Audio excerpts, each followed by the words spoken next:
よいしょ、金子でございます。ということで、今日なんですけれども、本日3月の3日、ひな祭りですね。今日はですね、3月のおすすめの魚、やっていきたいと思います。3月はね、この冬から春に入れ替わったこの季節の変わり目、美味しいお魚や山菜いっぱい出てくるんですよ。狙ってる魚、たくさんありますんでね、見ていきましょう。あるかな、早速あるといいな。まずアオリイカね。このイカ系もね、春はうまいんですよね。アオリイカ、ヤリイカ、モンゴウイカ、スミイカですね。でこれもいいんだよな、サヨリはいいよね。サワラもねうまいですよね。魚辺に春と書いてサワラ、これうまそうだなあ。ほんでこれね、カレーね、これはヒラメだけど、これねメイタガレーとかね、こういうのもねカレー系も美味しい。ただ僕が狙ってる魚はちょっとまだいないなあ。これね、あれハマグリね。ハマグリうまいですよね。3月ひな祭りはハマグリを食べるっていう習慣があるぐらい旬な魚介類と言われてますね。あれは食べた方がいい。あったこれメバル、釣りのメバル、綺麗なメバルね。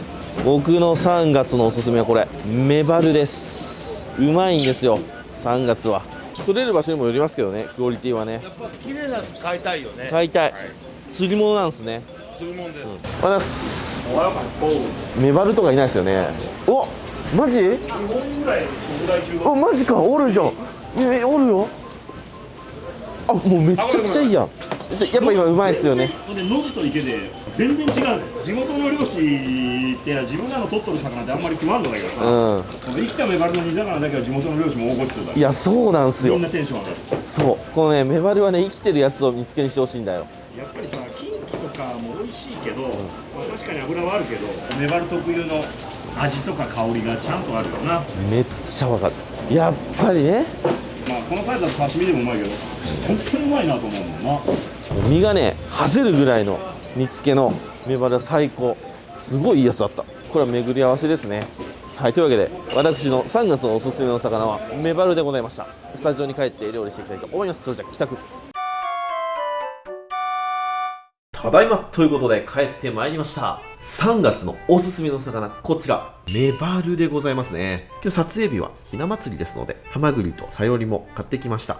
ここにあるものは全部3月のおすすめって感じですね。その中でも一押しは僕はやっぱメバルだなと。でまた今日いいメバルがあったんですよ。メバルはですね、池のプリプリのこの状態、この状態のものを煮付けで食べるんですよ。これがねもう最高にうまいですね。お魚屋さんもね言ってましたよね。もう漁師さんでも池のメバルの煮付けはごちそうだと。もうそのぐらいね、野地のメバルと池のメバル、同じ魚でも煮付けにした時のこの仕上がりというか美味しさ、こういったものはねまるで違う。別の魚です。価値があるからわざわざ生きたまま輸送してああやって水槽で生かされて販売されてるんですよ。もうこれね1日経ってのじっちゃうとダメなんですよ。この池のプリプリの状態を煮付けにしないとダメなんですよ。何回も言いますよこれは。さあというわけでですね、今日はこちらのメバルを使いまして、メバルの煮付けと姿作りを作っていきたいなと思います。王道をいきたいと思います。じゃあまずはメバルさばいていきますね。煮付け用と、あと姿作り用に片身抜きしていきます。サヨリとか赤貝とかサザエとかもありますんで、パパパッとやっていきますね。はい、では2匹のメバルがいます。どっちも同じだけいいな。でも目がね綺麗なのはこっちなので、こっちを姿作りにしましょう。この子はちょっと白っぽいので、こちらを煮付け用にしていきますね。鱗をしっかりと取っていきます。この鱗をしっかりと取ること、煮付けはすごく大事ですね。特にねこのメバルの鱗って細かくていっぱいついてるんですよ。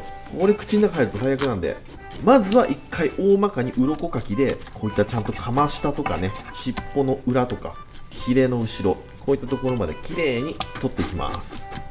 ここですね、この尻尾の裏とかね、このお腹の裏、かま下ですね、ここ見逃しがちなんですけど結構鱗ついてます。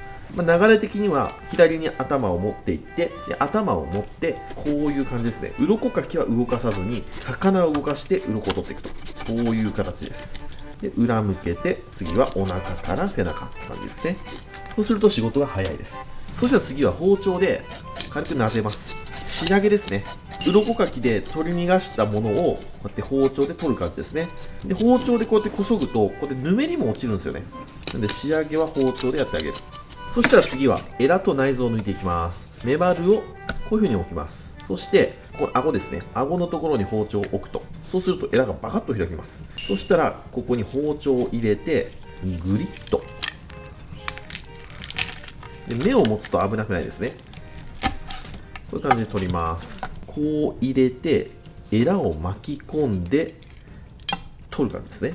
そしたら魚は左頭に盛り付けることが基本なので、こっちに切れ込みを入れて内臓を取ってしまうと傷が見えてしまいます。なので切れ込みを入れるのは逆、右を頭にしてここから内臓を抜いていきます。僕はねここを斜めに切れ込みを入れて内臓を出します。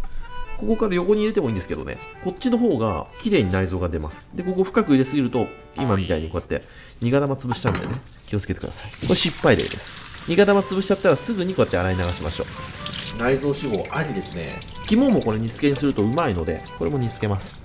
でブラシかなんかで血綿を外します。で血綿もきれいに取れましたね。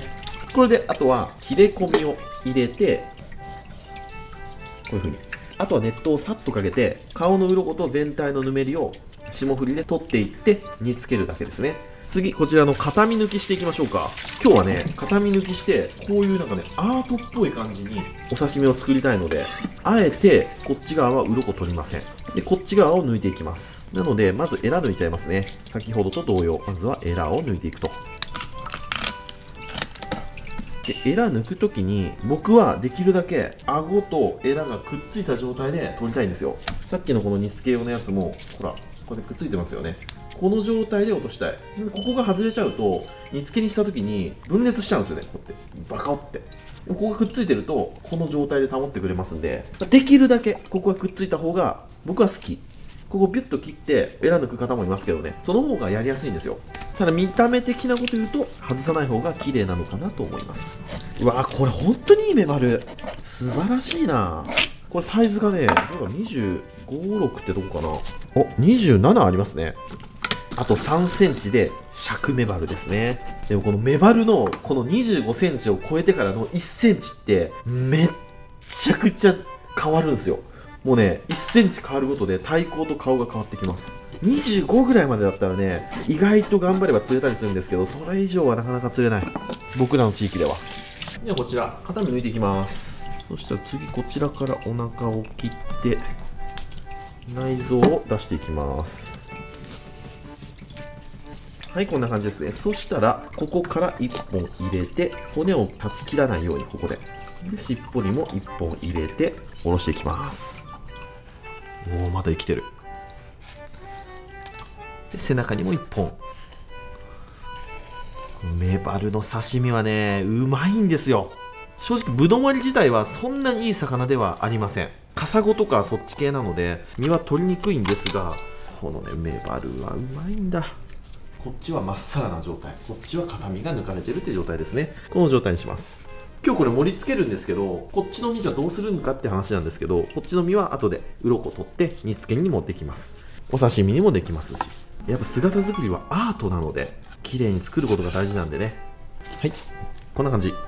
そしたらこちら皮引いていきます。割らずに1枚でいきます。はい、こんな感じでメバルの皮はね若干ね、特殊な匂いがします。なんか油っぽい匂いというか、湯引きとかでも美味しいんですけど、僕は皮引いた方が好きかな。なので皮をここ引いたところ、ここは一度必ず洗います。ここ軽く拭いたとしても皮の匂いがここについてますんでね、そこの上に切り身を乗せると匂いついちゃいますんで、一度これは避難させて、で一応これは洗剤できれいに洗う。これね当然のことなんですけど、意外とこれできない人が多くて、自分で魚さばいて刺身作って生臭いよっていう方はね大体ねこれなんですよね。原因は一回一回一工程終わったらまな板は洗浄するっていうこと、これやった方がいいです。そしたらここ血合い骨入ってますんで今日は割っちゃいます。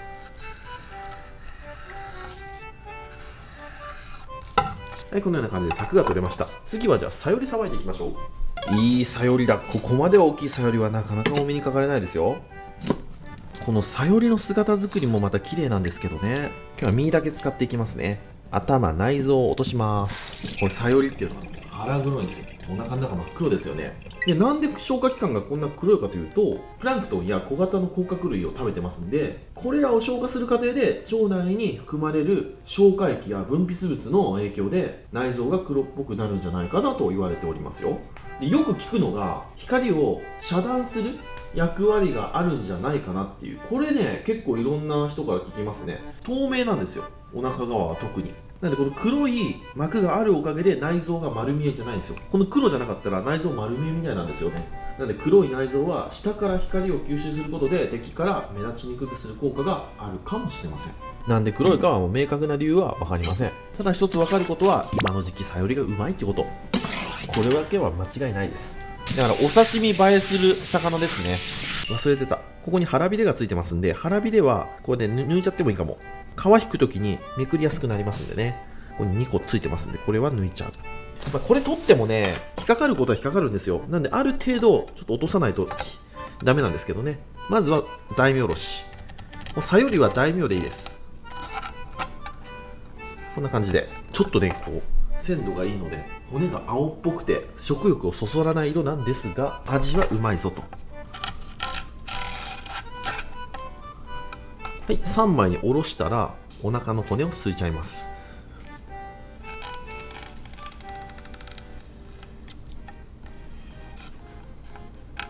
すごい鮮度がいいな。毛さどれだなこれ。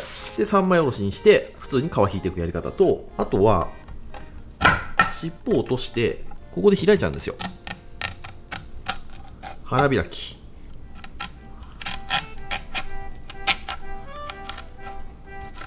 こんな感じですね。そして同じように腹骨をすいて、ね、こんな感じ。そしたら手でめくる。こうやって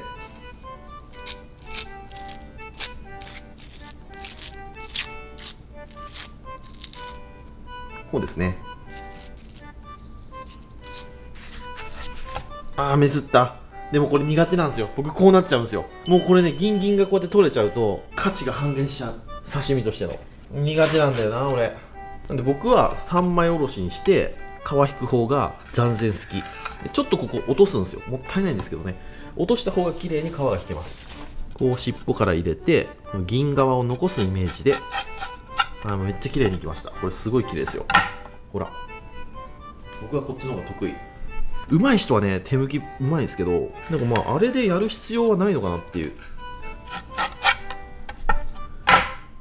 んな感じですね。ちょっと悔しい。もう一回リベンジ。これ背びれをこうするの忘れてましたね。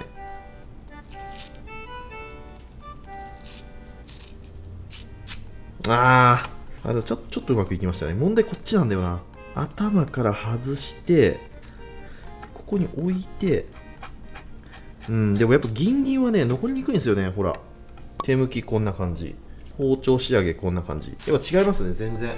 包丁かな。はい、次赤貝ですね。赤貝は前の動画でもやりましたんでサクッと剥きますね。サザエ。はい、では全てさばき終わりましたので、こちらまずは煮付けを作っていきましょう。そしたら煮付け用のメバルにお湯をかけていきます。さっと鱗が逆立って綺麗になりますね。やっぱね、さっとすぐに氷水で冷やしてあげて、ヒレのぬめりとかね。で、まめな方はこうやってお顔も新品の歯ブラシで磨いてあげると、ほら真っ黒。はい、これで仕込みの完成。この状態になったらちょっと尻尾を揃えたいところ。ちょっとしたことなんですけど見た目が綺麗になる。はい、そしたら煮付けのタレ。まず酒 100cc で水も 100cc 入れます。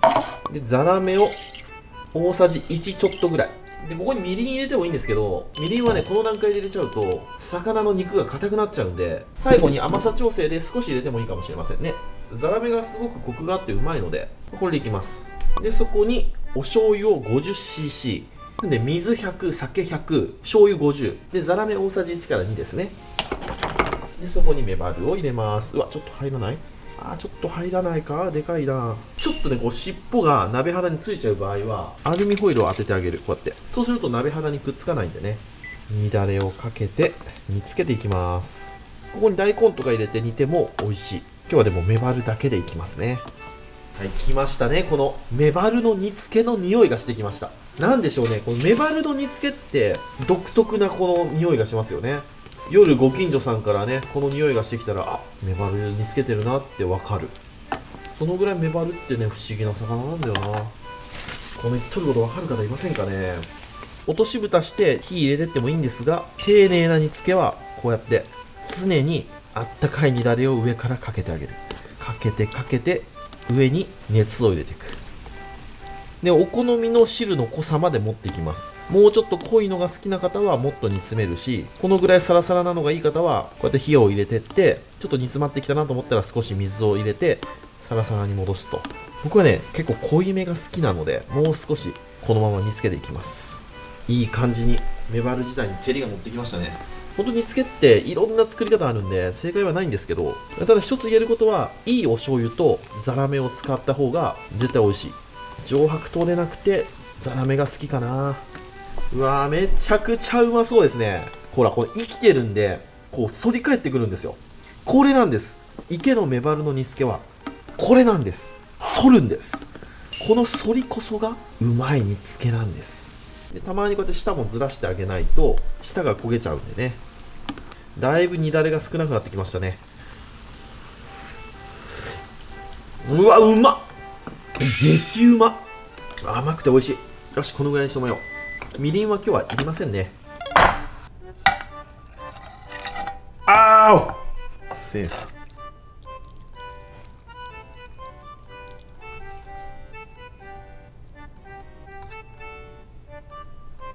さあ、じゃあ姿作り作っていきましょう。まずは土台からですね。片身抜いてもまだプリプリ、まだ生きてますね。土台作るときはこの竹串と大根が必要です。で、高さをある程度決めます。で、結構今日高めに持っていきたいので、このぐらい高くしたい。竹串の長さはこのぐらい欲しいんですよ。で、1本だと支えにくい場合はこうやって2本取って、で、この裏ですね、ここに刺してあげる。そうするとこうやって立ちますんでね。で、尻尾も立てる場合は尻尾の方にも竹串を刺すと。こんな感じ。はい、まずこういう風に土台を持ってきましたら、はい、そしたらメバルをここに盛り付けていきます。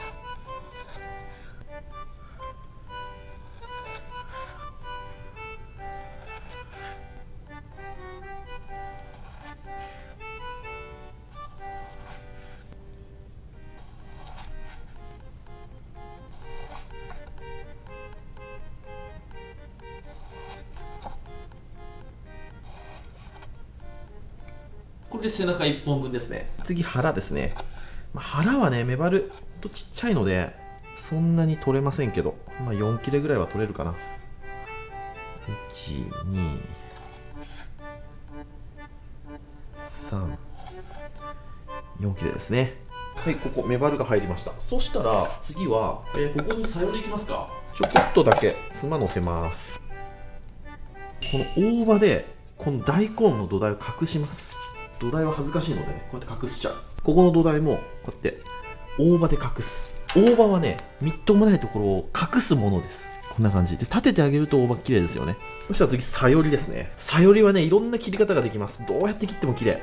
これブツブツブツと切っていって真ん中で落として木の葉みたいにしてもいいし、巻いてわらびみたいな形にしてもいいですし、普通にこのまま切ってもいいし、格子状に入れてもいいし、もうどういう風に切っても綺麗なんですけど、今日はシンプルに花作りでいきます。多分ね、このスペースなんで2枚も使わないと思うんですけど、ちょっとやってみますね。こうです。これが綺麗。ほら、この上からまず決める。上の位置を決めたら、そこからこうやって置いていく。こうです。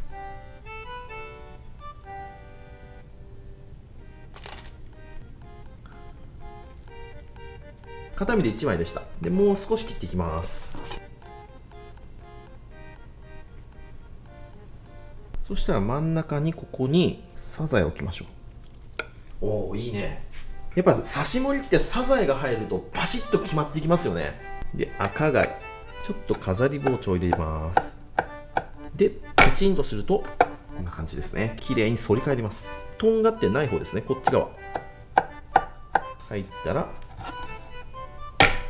で、あえて大葉は使わずに隙間を埋めるイメージで赤ひもくるくるって巻いて置いときたいですね。はい、こんな感じですね。そしたらここに色を入れていきます。まずここに赤タデ、赤トサカをこの大根の周りに置きます。やっぱメバルとトサカ系の海藻はよく合う。おごのりとかもいいですよね。でほじそをちょっと添えて、で問題これですよ。これ梅の花、畑から摘んできましたよ。この梅の花をどこに乗せるかですよね。まあここになってくるかな。こうですよね、完全にね。で貝にはすだちの香りをつけたい、そんな思いを込めまして、赤貝のエリアにはすだちの破片を乗っけましょう。はい、これで春の刺し盛りセットの完成。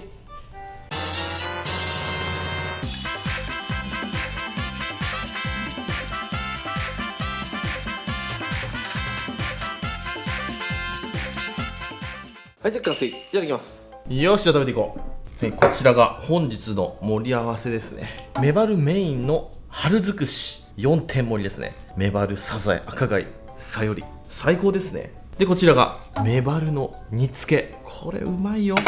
ではまずはメバルの煮付けからいただきます。早く食べたいです。生きたものをさばきたて出来たてが一番うまいので、これはもう身がね外れてるの分かりますかね。このくるんとなってますよね。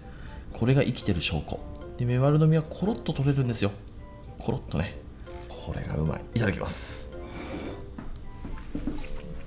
うわ、うますぎ、やばい、究極ですこれ。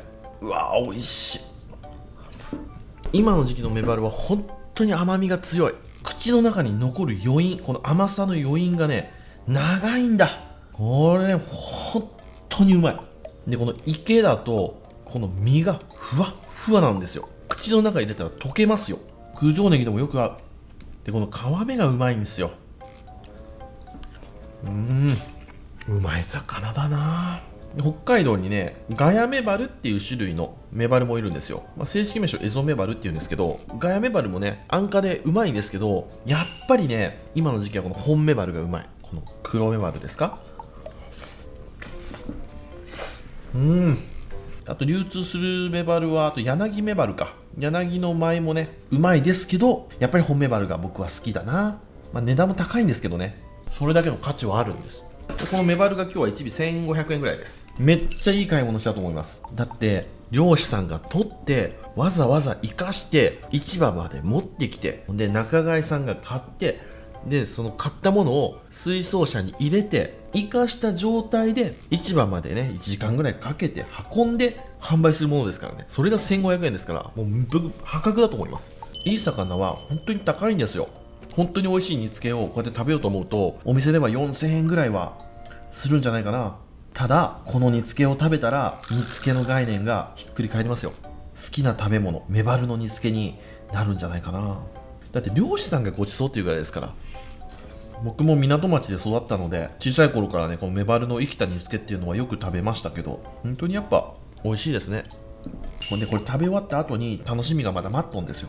それやる前にまず刺身いきますね。うわうまそうだな。これもまた美味しい刺身を食べる前にはまずは気まぐれ涙をすりましょう。美味しい刺身には美味しいわさびを。今度また僕ね安曇野の方に行って植えたわさびの経過を見に行くんですよ。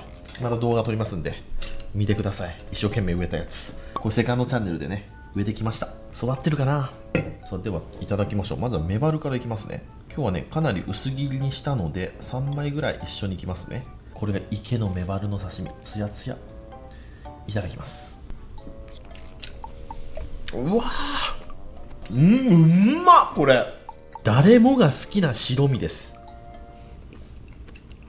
一切の癖なし、プルンプルン、きめ細やか、ありえんぐらいうまい。うまっ激うまなんだけど。これ久しぶりにメバルの刺身食べましたけど、やっぱうまいね。池は特にすんごいバランスが取れてる刺身。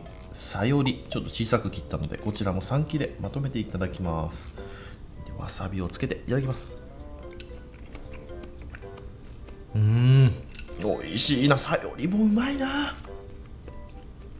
うまい。この口に入れた時にねふふわっと香るこのね爽やかな香りで、噛めば噛むほど旨味が出てくる白身ですよね。さよりは香りがやっぱ素晴らしい。で鮮度がいいから最高にうまい。熟成した刺身もうまいけど、高い鮮度で食べる刺身もやっぱね最高にうまいですよ。魚を食らってるって感じ。大好きなサザエ、これは間違いなくうまいですけどね。サザエの刺身居酒屋にあったら絶対頼むやつ。あー、春サザエうまいな。春の息吹を感じる。うまいな。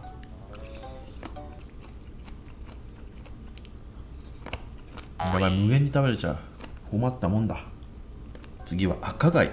国産の赤貝、地物です。僕の動画ではよく出ますね。なぜなら赤貝大好きだから。いただきます。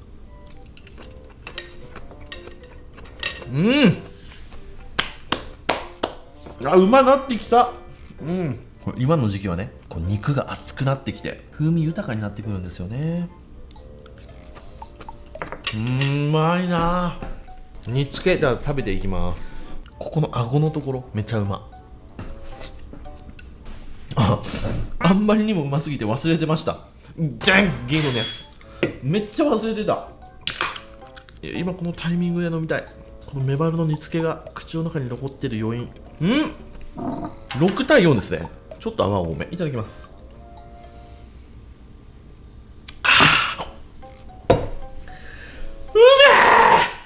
うますぎるわ。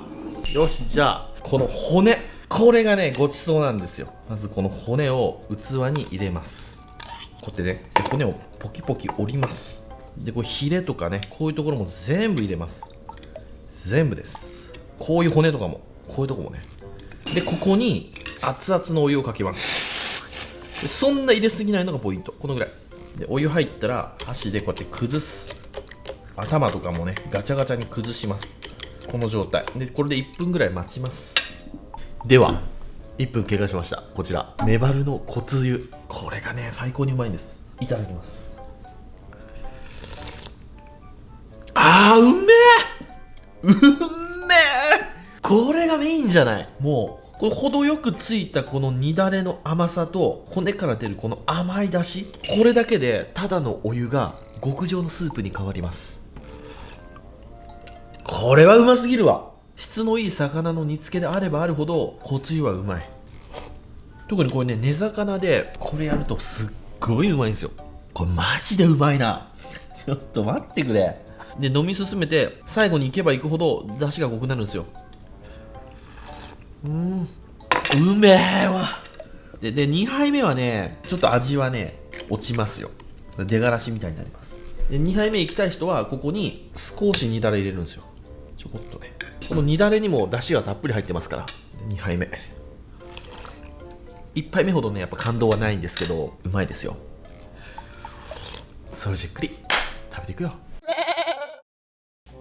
ごちそうさまでした。ということで今日は私の3月のおすすめメバルの煮付けとお刺身を作って食べてみましたけども、いやーうまいですよ。やっぱり煮付けの頂点ですね。あれ今の時期の池のメバルの煮付けはお魚好きの方だったら死ぬまでに1回でいいんで味わってみてほしい、そんなお魚料理ですね。煮だれの作り方はねもういろいろあると思うんですけど、もうほとんどどんな煮付けのタレで作ってもうまいですよ。メバルがうますぎるんで、もう市販の煮だれのタレでもめっちゃうまくできちゃうと思います。で最後の骨湯、ここまでいってほしいんですよ。ものすごいうまいですから。いや最高でしたね。また4月のおすすめもやりたいと思います。春真っ盛りの時期ですね。楽しみです。というわけで今日もご視聴ありがとうございました。バイバイ。